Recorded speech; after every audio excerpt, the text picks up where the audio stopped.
हामीले घरलाई कस्तो बनाउने, नरक बनाउने या स्वर्ग बनाउने भन्ने तपाईँ हामीमा भर पर्छ के।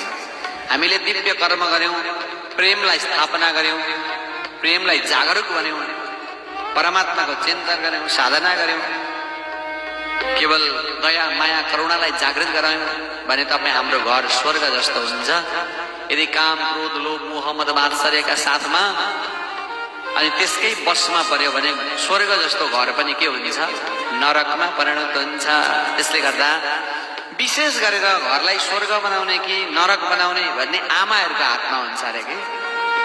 कति राम्रो स्वर्ग जस्तो घर पनि नरक बनाएका त्यस्ता धेरै तपाईँ हामीले समाजमा देखेका छौँ, सामाजिक सञ्जालमा हेरेका छौँ। र कति नराम्रो नमिलेको नरक जस्तो घर पनि आमाहरूकै कारणले कति राम्रो स्वर्ग जस्तो भएको पनि तपाईँ हामीले नै देखेका छौँ। त्यसै गर्दा स्वर्ग र नरक बनाउने घरलाई मुख्य भूमिका आमाहरूको हुँदो रहेछ। त्यही भएर शास्त्र भन्छ घर भनेको तपाईँ हाम्रो घर मात्र होइन, घर भनेको हामीले बनाएको डाँडा भाटा अनि छत लगाएर बनाएको घर घर होइन। शास्त्र के भन्छ, जहाँ जुन घरमा आमाहरू हुनुहुन्छ, जुन घरमा आमाहरू प्रफुल्ल बन्नुहुन्छ, दिदी बहिनीहरू खुसी रहनुहुन्छ, त्यो घर वास्तवमा घर हो। चाहे रुख मुनि नै किन नबसोस्।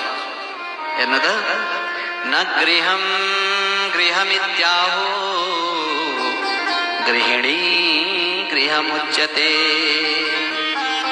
गृहं हि गृहिणी न अरण्यं सदृशं भवेत्।